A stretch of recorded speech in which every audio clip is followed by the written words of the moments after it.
Ahora vamos a continuar con la ponencia del doctor Morelos Torres Aguilar, de la Universidad de Guanajuato. El título de su ponencia es El tema de la cultura en los periódicos de Guanajuato, 1900-1910. El doctor Morelos Torres Aguilar obtuvo su doctorado en la UNAM, el doctorado en Historia. Se graduó con mención honorífica y la medalla Alfonso Caso de esta institución por sus estudios de doctorado. También obtuvo el premio Marcos y Celia Mauss de la Facultad de Filosofía y Letras de la UNAM por su tesis de doctorado, que fue seleccionada por la Coordinación de Estudios de Posgrado de la UNAM.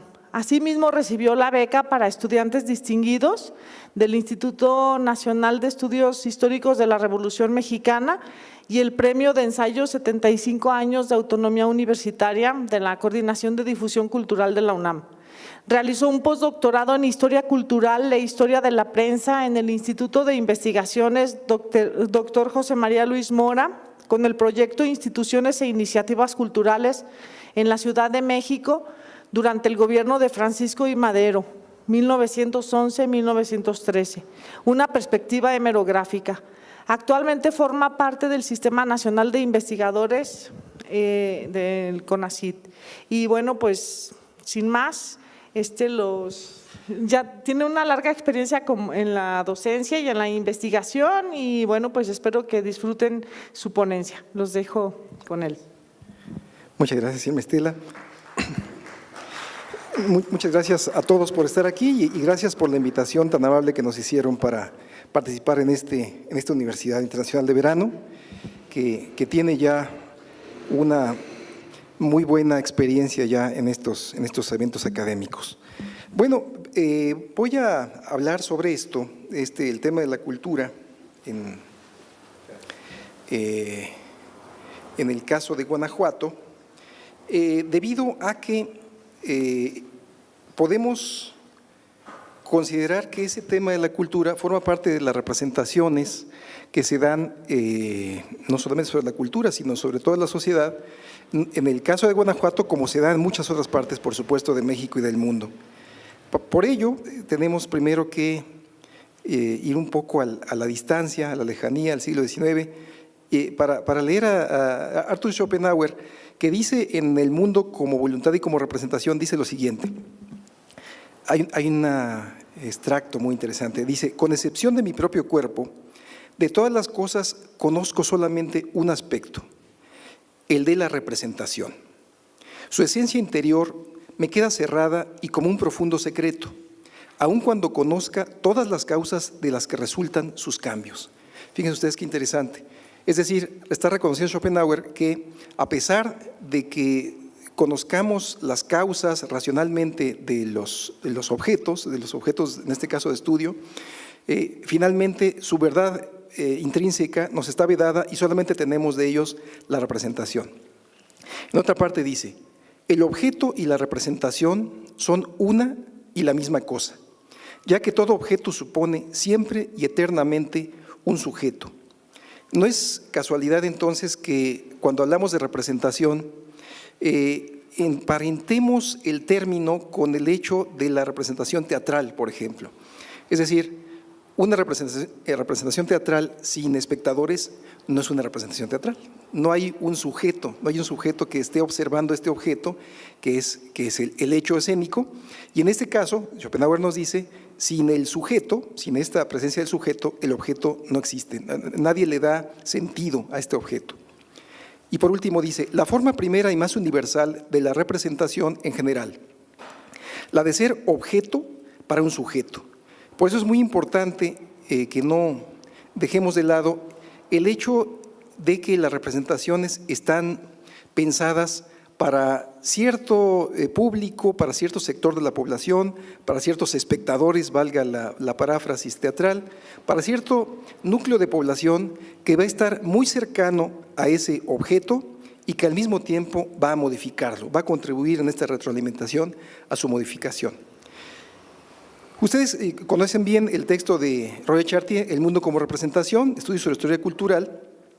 Él alude en este texto aquella editorial de la primavera de 88, de la revista Los Anales, donde se habla de una crisis general de las ciencias sociales, dice Chartier, visible en el abandono de los sistemas globales de interpretación de los paradigmas dominantes. Está hablando de estructuralismo y marxismo y el rechazo en esa época, poco antes de la caída del muro de Berlín, de las ideologías que los llevaron al éxito. Entonces, dentro de esta decadencia, dice Chartier, de las teorías, la incertidumbre y el agotamiento en disciplinas como la geografía, la sociología, la etnología. Chartier observa que la historia, curiosamente, es observada por los teóricos franceses como una disciplina todavía sana y vigorosa, dice. Sin embargo, se cuestionan los objetos de estudio de la historia, que tradicionalmente han sido, en la propia Escuela de los Anales, por ejemplo, coyunturas económicas o demográficas, estructuras sociales. Así, desde las ciencias sociales se proponen objetos de estudio, los llama rezagados, Chartier, hasta entonces extraños a una historia consagrada masivamente a la exploración de lo económico y lo social. Ante esa crisis de las ciencias sociales, ¿cuál es la respuesta de los historiadores? Por una parte, escribe Chartier, aparecieron nuevos objetos en su cuestionario de los historiadores: las actitudes ante la vida y la muerte, los ritos y las creencias, las estructuras de parentesco, las formas de sociabilidad, los funcionamientos escolares, etcétera, lo que equivalía a constituir nuevos territorios del historiador mediante la anexión del territorio de los otros, es decir, del territorio que tradicionalmente habían abordado los etnólogos, los sociólogos, los demógrafos, etcétera. Y por otra parte, prosigue Chartier, otra forma de respuesta de los historiadores a esta crisis de los años 80 y parte de los 90 de las ciencias sociales, dice Chartier, el retorno masivo a una de las inspiraciones fundadoras de los primeros anales, las de la década de los 30. El estudio de los utillajes mentales que el dominio de la historia de las sociedades había relegado a un segundo plano. Bajo el término de historia de las mentalidades o a veces de psicología histórica, se delimitaba un campo de investigación diferente tanto de la antigua historia de las ideas como de la historia de las coyunturas y de las estructuras. Sobre estos objetos nuevos o reencontrados, también les llama, se podían poner a prueba modos de tratamiento inéditos, sacados de disciplinas vecinas, así las técnicas de análisis lingüístico y semántico, por ejemplo, las herramientas estadísticas de la sociología o ciertos modelos de la antropología. De este modo, prosigue más adelante Chartier, en sus formas mayoritarias, la historia de las mentalidades se construyó al aplicar a nuevos objetos los principios de inteligibilidad experimentados anteriormente en la historia económica y social. De aquí surgen sus características específicas: preferencia dada a la mayoría, por lo tanto, a la investigación de la cultura considerada popular, que es la cultura de la mayoría, la confianza en la cifra y en la serie, el gusto por la larga duración temporal, la importancia acordada al desglose socioprofesional. Los rasgos característicos de la historia cultural, prosigue Chartier, así definida, que articula la constitución de nuevos campos de investigación con la fidelidad a los postulados de la historia social, son la traducción de la estrategia de la disciplina que se daba una legitimidad científica renovada. Le llama él garantía del mantenimiento de su centralidad institucional, recuperando para su beneficio las armas que habrían debido derribarla. Es decir, en lugar de apropiarse de esta crisis de las ciencias sociales, la historia se fortalece apropiándose de los instrumentos de estas ciencias sociales para su propio uso, para su propio trabajo. La operación fue, tal como sabemos, un rotundo éxito que fortaleció una estrecha alianza entre la historia y las disciplinas que durante un tiempo habían parecido sus más peligrosas competidoras, por ejemplo la sociología, ¿no? Así, la historia cultural se constituye como una reacción a tres grandes principios de inteligibilidad. El proyecto de una historia global, el primero de ellos, capaz de articular al mismo tiempo los diferentes niveles de la totalidad social. La definición territorial de los objetos de investigación identificados a la descripción de una sociedad instalada en un espacio particular, una ciudad, un país, una región, y condición indispensable para que fueran posibles la recolección y el tratamiento de los datos exigidos por la historia total. Y por último, la importancia acordada a la división social considerada como apta para organizar la comprensión de las diferenciaciones y de las diferencias culturales. Esos son los tres grandes principios de inteligibilidad de la historia cultural, y la propuesta de Chartier se dirige en cambio a otro tipo de enfoque. En su caso específico, por ejemplo, prestar atención a la manera en que se opera el encuentro entre el mundo del texto y el mundo del lector.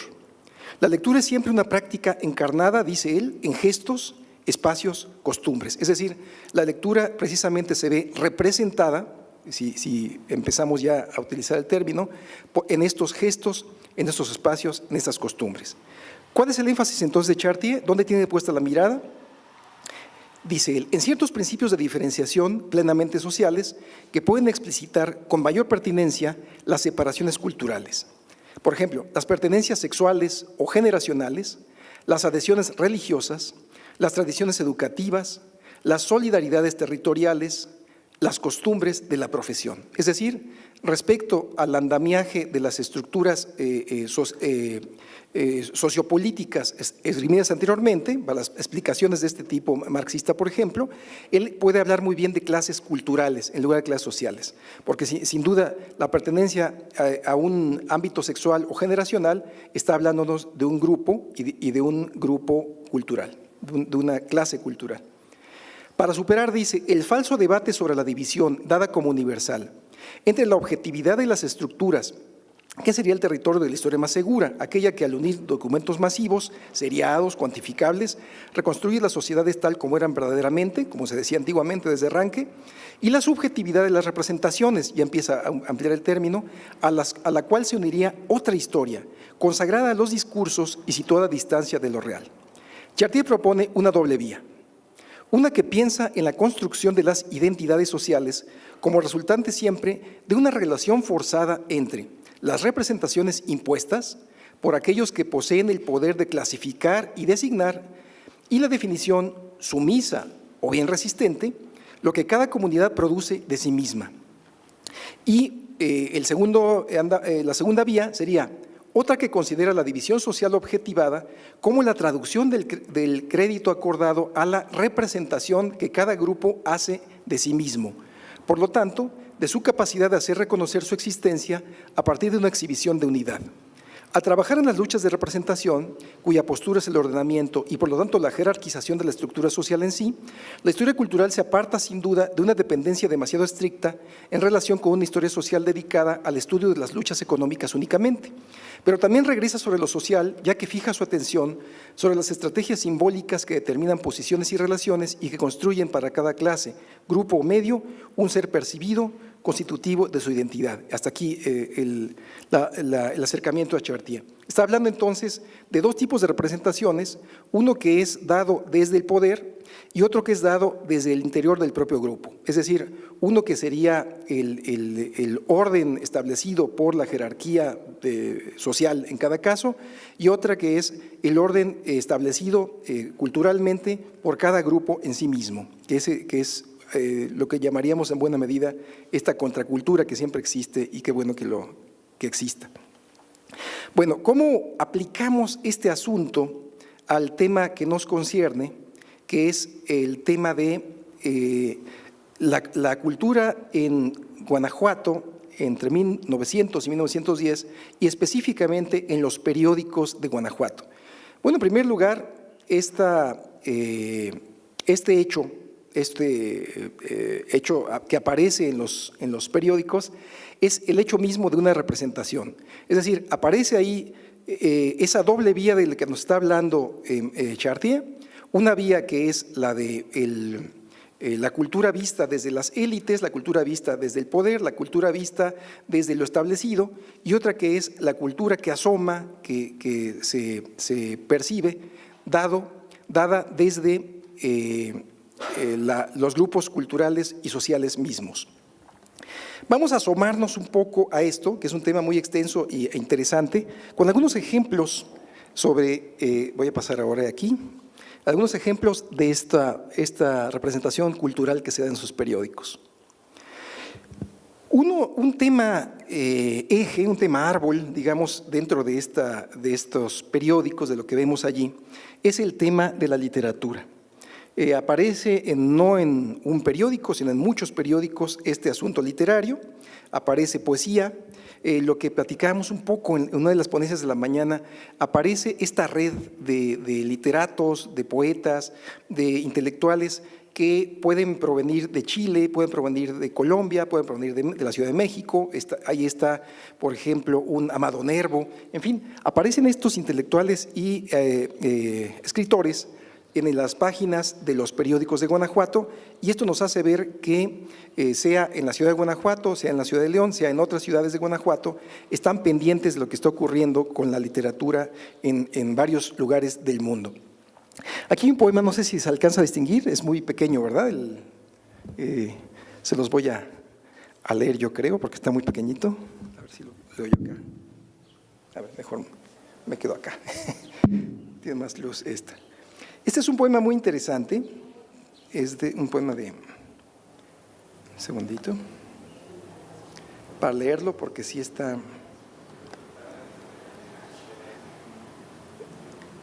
es un ejercicio de óptica, ¿verdad? Así pueden leerlo. Dice, al despedirse, el poema es de Manuel del Palacio y dice, al despedirse. Voy a partir, cuando al rayar el día, de ti me encuentre lejos. Mándame una mirada, vida mía. Del alba en los reflejos, perdón, el periódico todavía está un poco mal. Cuando borre del mar en lontananza, negra noche importuna, mándame una sonrisa de esperanza en un rayo de luna. Y si olvidas en torpe desvarío la fe que me has jurado, mándame los pedazos, amor mío, del alma que te he dado. Esta vertiente romántica de Manuel del Palacio, y así como esta vertiente romántica, pues hay varias tendencias, las tendencias de la época, de principios del siglo XX, el modernismo va a estar por supuesto presente y muchos otros.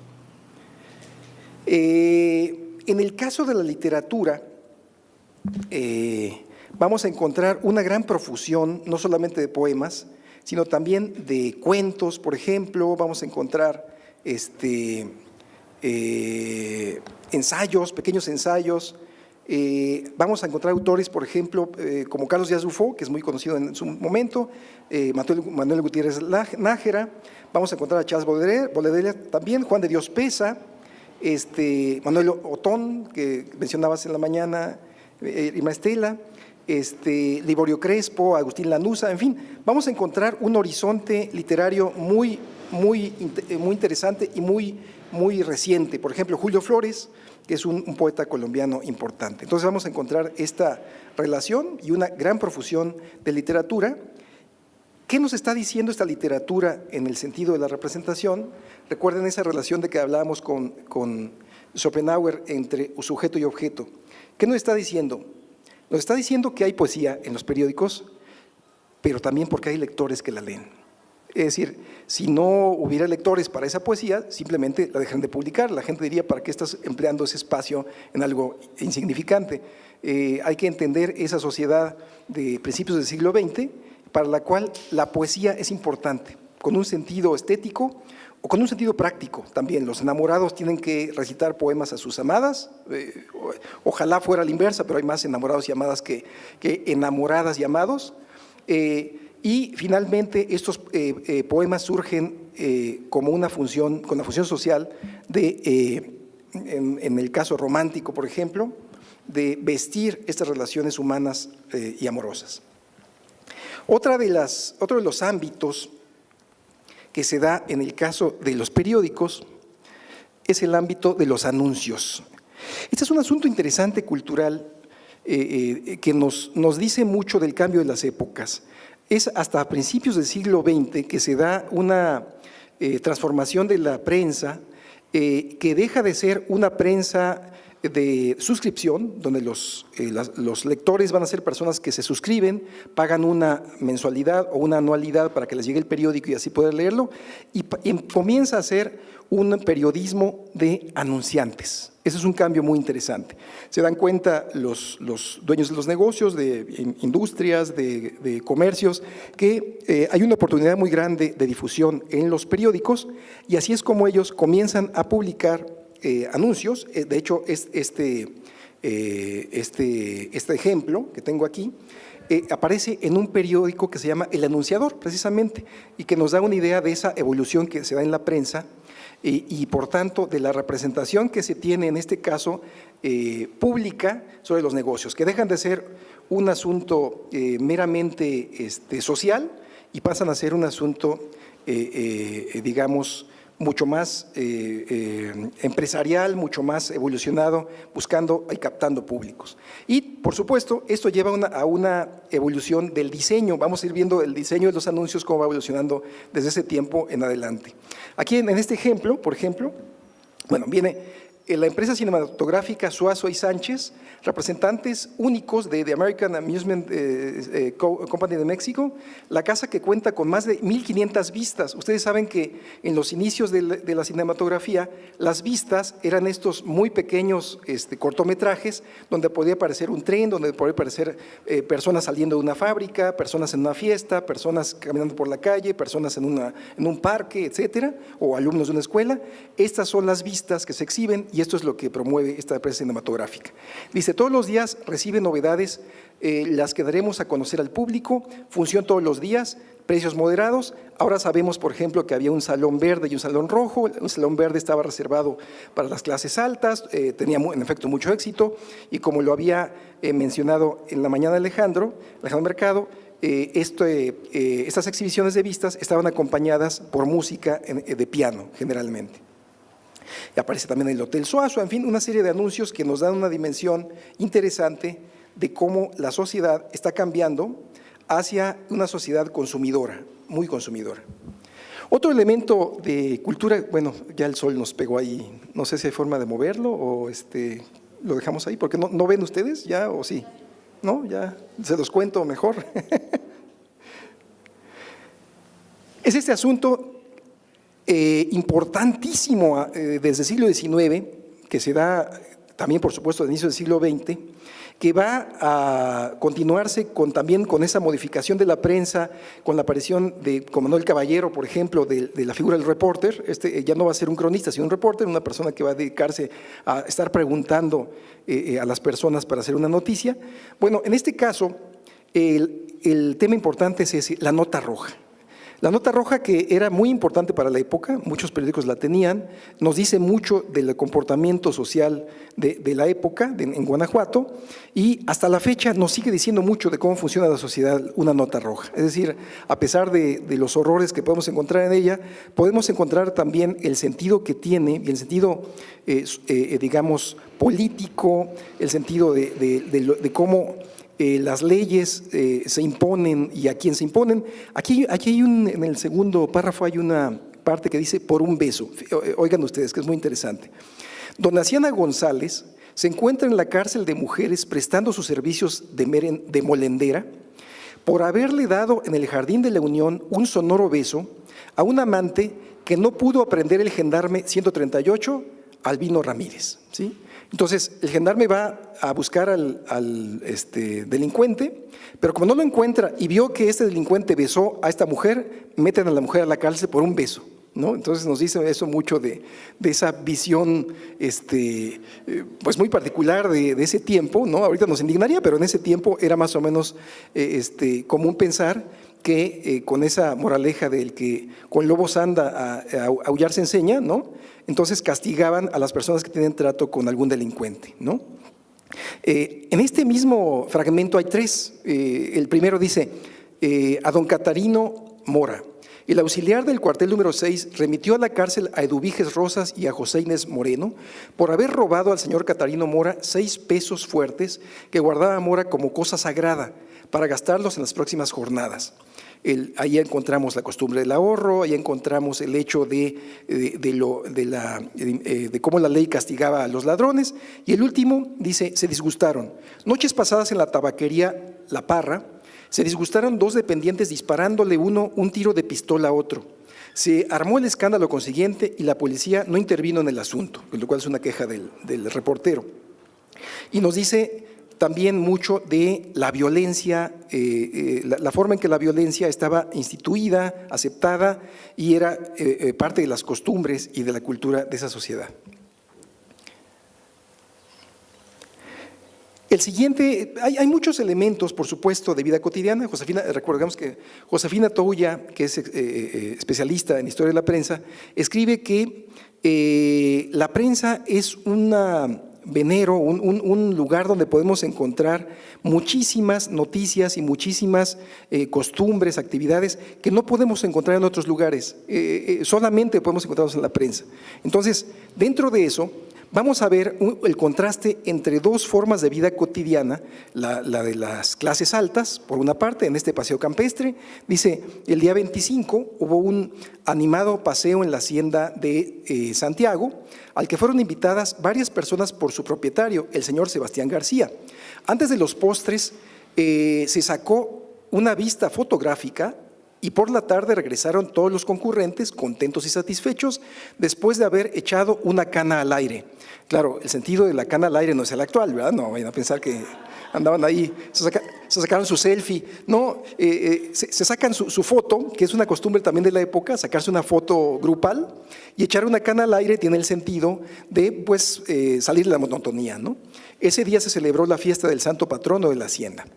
Y en contraste, tenemos el siguiente, que es la vida cotidiana de los pobres. Dice aquí, los baños del parque. Desde la semana antepasada, están al servicio público gratuito, no solo los baños, sino también los lavaderos que existen en el departamento de mujeres y que durante muchos años duraron clausurados por falta de agua. Sí, tanto los baños como los lavaderos se han mandado reconstruir por el señor jefe político, doctor Rafael Portillo, y en mejores condiciones que antes. Se han abierto al servicio de la gente menesterosa de nuestra población, ¿sí? Lo cual era una novedad, que hubiera baños públicos y que hubiera lavaderos públicos. Pero eso nos dice las aspiraciones de las clases altas que van a salir de paseo y tomarte una foto, y las aspiraciones de las clases bajas que consistían en poder limpiarse y poder limpiar su ropa.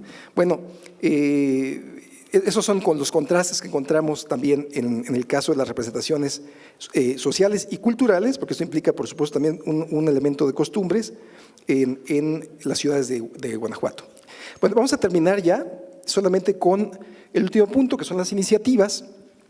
Aquí aparecen, por ejemplo, el cinematógrafo. No voy a detenerme en esto, es muy interesante esta iniciativa del cinematógrafo y todo lo que implica. Ya les he contado un poquito al respecto. Y en resumen, el tema de la cultura, o lo que aparece como representaciones sobre la cultura en los periódicos de Guanajuato, sin duda nos permiten entender de una mejor manera, comprender cómo se conducían las personas en ese tiempo y comprender entonces, como diría Herder, como en su momento planteó Herder, cuál era el espíritu de esa época. Él llamaba así ese concepto, el espíritu de la época.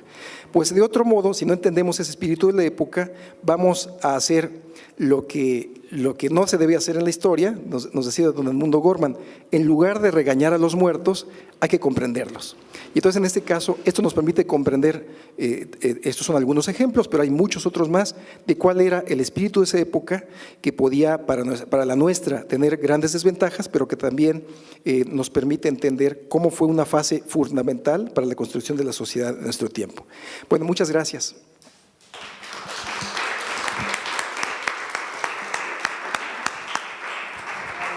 Gracias. Pues sí, León era una de las ciudades más grandes en aquella época, ¿verdad? Con más habitantes del país. Bueno, ¿tienen alguna pregunta? Bueno, no precisamente pregunta. Morelos, muchas gracias por tu ponencia, muy interesante. Yo también he trabajado y me gusta mucho la hemerografía como fuente. La he trabajado en varias ocasiones con periódicos de Veracruz y desde que viví en Brasil también allá la trabajé. Es más, creo que toda investigación, ya sea documental, ya sea bibliográfica, hay que complementarla también con lo hemerográfico, en mi opinión. Dicho esto, una de las cosas que he notado, que he visto justamente en esta experiencia de trabajar con fuentes hemerográficas, es que el espacio que los diferentes sectores o de temas de los periódicos ocupan tiene mucha importancia. Si está en la primera plana, si está en las páginas de medio, si está arriba o está abajo de la hoja de la página. En el caso de los poemas, si ocupan, normalmente tienen una sección cultural, ¿sí? O a veces hasta semanal, o sea, una vez a la semana sale un cuaderno cultural, ¿no es cierto? Entonces, digo, apenas es un comentario que depende mucho, la importancia que tiene esa noticia, ese anuncio, depende mucho del lugar en donde lo vamos a localizar en el periódico. ¿Sí es cierto? ¿Tú también así estás de acuerdo? Pues nada más eso. Muy bien. Y que forma parte de la representación. ¿Quieres hacer algo? Muy breve, completamente de acuerdo, y ahí tiene mucho que ver también la evolución del periodismo hacia una profesión, que es el editor ya del siglo XX, ese editor que va a tener ese olfato para saber dónde poner las cosas para que se vean las que van a jalar mucho público, para que se venda su periódico, ¿no? Ahí está ese asunto del olfato periodístico que hasta nuestros días existe, y los grandes editores por eso se hacen grandes, por esa capacidad que tienen de olfatear, de saber qué noticia ponderar para poder ganar públicos. ¿Otro comentario? Pues sí, varios. Va. Irma Guerra, señor, allí en la ponencia. Morelos Torres, lo apunté desde la mañana. He escuchado la transmisión desde las 10 de la mañana, 1 de la tarde. Vine corriendo aquí, cosa que ya no puedo caminar, Irmita. ¡Ay! Allí me gruñe la tripa, ¿sí? Mira, la coordinación que traigo aquí es saludar a todos. A Irmita, decirle, soy originaria de León, Guanajuato. El trámite de mi vida ha sido vivir en varias ciudades, ¿sí? Dividan 20 y 20 y más no digo la edad, ¿verdad? Entonces, esto es un coordinado de venir con entusiasmo, con ánimo, de que yo, al ir a León, Guanajuato, con otro libro, cosa que de allá de donde venía, Estado de México, Tepozotlán, allá te radiqué, ¿sí? Entonces, la idea es que Irmita, desde entonces la conozco por mi primer libro, ya va el segundo, y ya ahorita me abrazan conocidos en Casa de la Cultura y me mencionan, señora Ignacia Cervantes, ahora sí, ya es hora de llevarla a dar a conocer esos libretos a León, Guanajuato. Vean ustedes cuál es mi reto, cuál ha sido mi ansia. Y yo, y que vine aquí a saludarlos, pues más que nada merecen un aplauso, y algo agradable es esto. Oye, ya para detenerme, mira, en la historia de lo que he oído, diciendo que soy de León, Guanajuato, aquí, Lázaro Zambrano, pintor reconocido en León, Guanajuato, era vecino y comadre de mis padres. Tengo su historial, tengo allí la ponencia de ver esto al alcance de que les digo, soy originaria de León, Guanajuato. Quiero despedirme de ustedes ya más al ratito. Gracias por escucharme. Y un aplauso les pido a estos grandes maestros, por favor. Sí, Otro comentario. Bueno, sí, es un comentario muy rápido. Ahora que usted mencionaba el papel que tiene la prensa, como dice, es una fuente muy rica para la historia, y la combinación de los poemas o cómo se le agregaba algunos cuentos y demás, pero creo que también es interesante la forma en la que después los reporteros o los propios periodistas van a tomar elementos de la narrativa, bueno, de la prosa o del mismo poema para redactar los hechos que pasaban en la vida cotidiana, tanto asesinatos, la nota roja y demás, y que al mismo tiempo estos elementos se incorporan después a los propios anuncios. Y bueno, yo ahora para mi proyecto de tesis, que pretendo hacerlo un día, muy pronto, Estoy trabajando las tarjetas QSL y es interesante la forma en la que mi fuente como de contraste son precisamente algunas revistas y periódicos, y la forma en la que los propios radioaficionados, que eran los que utilizaban estas tarjetas, incorporan la forma de redactar o de saludarse entre ellos como si estuvieran haciéndolo dos personas a través de la prensa.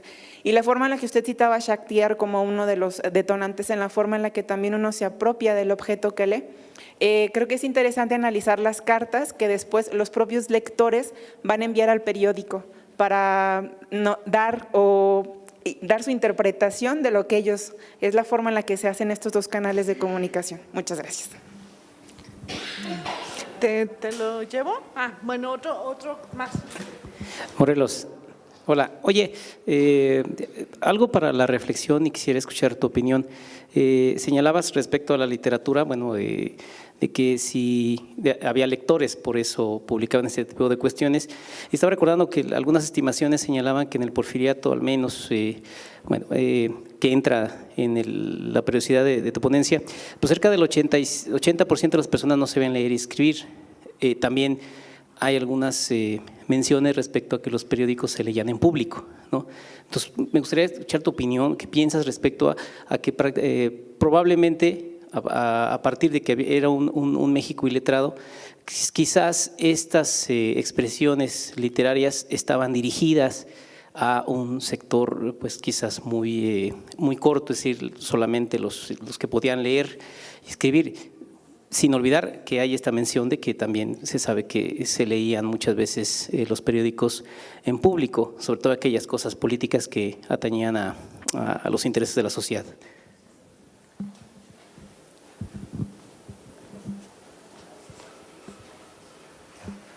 Muy breve para respetar el tiempo de los demás.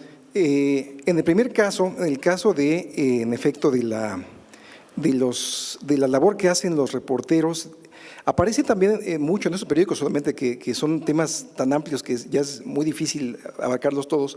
Aparecen ensayos extraordinarios. Aparece uno, por ejemplo, en donde se dice que no se está haciendo justicia a los hombres de ciencia, es uno de los ejemplos que aparecen, que son olvidados, que pueden ser profesores, pueden ser personas que inventan cosas, pero son olvidados completamente. Aparecen ensayos sociales muy profundos e interesantes, que es bueno estar recuperando, porque también dicen mucho de lo que las personas con una mentalidad crítica están diciendo sobre su tiempo, sobre las injusticias del tiempo, etcétera, y todo eso es una literatura también, una forma de ensayo de una alta calidad. Eso es muy importante recuperarlo, como bien dices.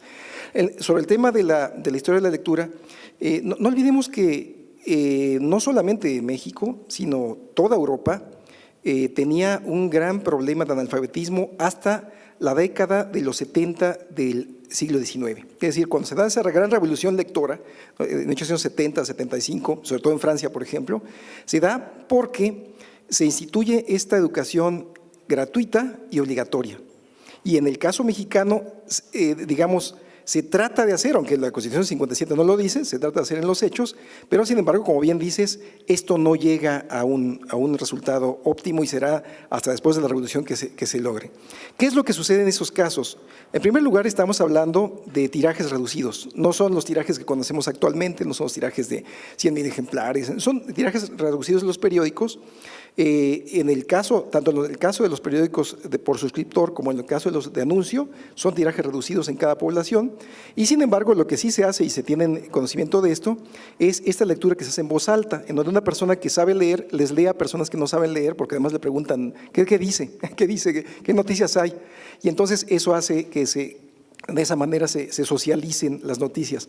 Pero sin duda, y eso es interesante, también la prensa, y hasta nuestros días está siendo reconocido como tal, es un motor para animar a que una persona lea, porque la persona dice, bueno, es que si no sé leer, no sé lo que está pasando, ¿no? Entonces se da ese ámbito, y hay periódicos que están pensando en ese tipo de lectores, desde el siglo XIX que tú lo has visto, que están pensando en diferentes tipos de lectores, y que detonarán hasta los años 20 o 30, que empiezan a surgir publicaciones dirigidas ya a una gran masa de población. Pero realmente la gran revolución, digamos, de la educación en México se da hasta Torres Bodet, hasta los años 40 y posteriormente en los 60 con la Conalitega. En fin, es otra historia. Muy bien, muchas gracias. Muy bien. Bueno, pues agradecemos al doctor Morelos Torres por su ponencia tan interesante y le entrego un reconocimiento por parte del Club Lagos.